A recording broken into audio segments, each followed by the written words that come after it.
Part 2 on picking a coach and or a bodybuilding coach or trainer just in general. Your health physically is important, but a lot of people neglect their mental and emotional health. And like I said in my previous video, in the training world period, but definitely in the bodybuilding world, because there's training to get fit, but then there's that extreme level bodybuilding. That's a whole different level of training, and only 1% of the population can do it. It takes a certain type of individual to bodybuild, especially a woman. So when we pick our coaches, trainers, you literally have to do your homework on these people. If you see these people have a high turnover, or even if you just see that all of a sudden they were posting a certain person constantly, and then all of a sudden that person's just gone, ask yourself what happened. And don't be afraid to reach out to that person. I have had several women since I came out about what happened with myself and my situation actually reach out to me and ask me about my ex-coach, whom again was my ex, fiance. And I told them the truth, because we have to shed light in areas of darkness. The one thing about covert narcissist, or the disorder altogether, what they display, what they put on, the mask that they put on is totally different than who they are. So when you're spending all this time with the trainers, the coaches, again, you're spending more time with them than you are with your family. You're training, especially as bodybuilders, we would train 6-7 days a week, twice a day. These are people that's constantly in your ear. So they program you to what they want you to be. And you feel guilty if you disappoint them. Because this is coach. You got to think.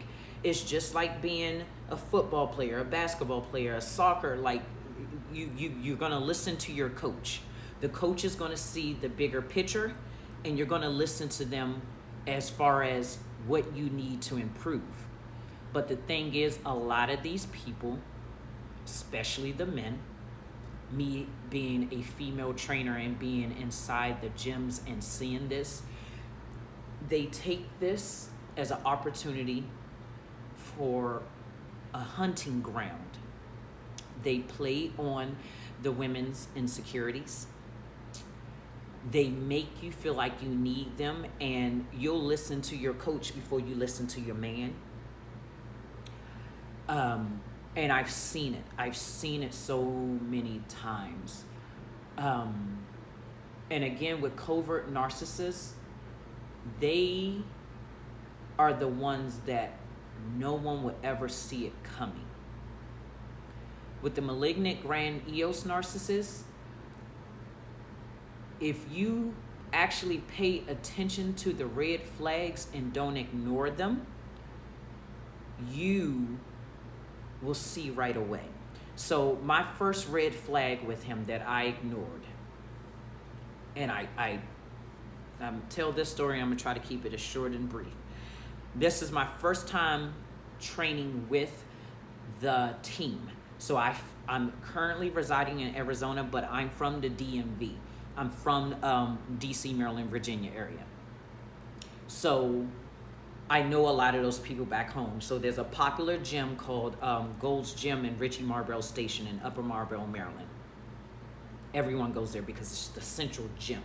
It's not like Arizona where we got gyms on every corner. It's different there. It's not like West Coast is really, really big on fitness because it's hot year round for the most part. But over there, it's not as prevalent, if that makes sense. So it's not hundreds of gyms on every corner. Well, anyway, I get there and I'm training with the team for the first time. And I'm excited because now I'm thinking, okay, I'm with a black coach. He gonna know what to do with my body. Like, he got pros already. So I'm looking at this, but I don't really fully understand the bodybuilding world just yet. Or the dark side of it anyway. And when people think of the dark side of bodybuilding, the first thing they think about is steroids, enhancements, and that's the least of your worries. Like, it really is. But I get there, and my first red flag, I'm working with my posing coach at the time, whom I didn't know he was having sexual relations with her. I'm working with her, and she asked him a question. And he's the show-off type, especially when there's other men around. He wants them to know he's the alpha. He's going to challenge them. So when it came to women, it's quite disrespectful, actually, especially when there's other men around. And I had to get used to him calling women bitches. That was something that I did not like, and I had to conform to them, because a lot of the girls on the team sound like straight hood rats. You would not know these were intelligent women the way that they spoke. I mean, imagine Sexy Red speaking, pretty much. This is how all these women, and some of these women were professionals, but you would never know it, not even a little bit, because when I tell you I did not fit in, they were hood, and they all took after him. You would close your eyes and you would think you were listening to him, because that's how vulgar their mouths were. Well, anyway, she asked him a question, and he said, "That ain't my business. Take your dumb ass over there and do what you're supposed to be doing." And I remember, like, my eyes got big, and I remember looking over, like, and she just kind of put her head down and walked off. And her and I spoke about it later, and I was like, I didn't like how he just spoke to you. And she was like, get used to it. And she just kind of just left it alone. And I'm like, get used to it. Later on, I brought it up to him when I met up with him later on that night. And I said, you reminded me of my ex-coach who used to verbally abuse me in front of everybody in the gym. I said, I didn't think that was cool how you spoke to her like that. And he started, I could see him like holding in it. And I'm looking at him now. Mind you, I'm thinking, I don't know what I was thinking. When I looked at him and I see him kind of like trying to hold it in, and I'm like, I didn't know he was holding back striking me. You get where I'm going with this? So a couple of days went past, and he pulled me aside, and he got in my face, and he got this close to me, and he said, don't you ever compare me to no bum ass Arizona N-words. He was like, that was the most disrespectful thing you could have ever done. Like, he got in, and I'm like, I didn't compare you. I just said that you reminded me of, and it triggered me because I just came from an abusive coach. So for me to see you abuse another woman like that in front of me, in front of a bunch of guys, to puff up your chest, that triggered me. And it was all downhill from there.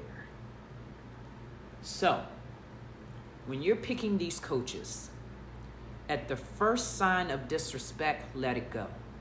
Walk away, because it's only going to get worse. And the further you get into prep, the more you're going to rely on them mentally to build you up. And these men are predators for the most part when it comes to the training world. And a lot of my female clients have left male trainers because of this, because of the dominance, the sexism, what's the M word I'm looking for? Y'all know what I'm trying to say. But I'm not trying to make this a 3-parter, but it looks like I'm going to have to make this in 3 parts. Please be careful when you're looking for coaches.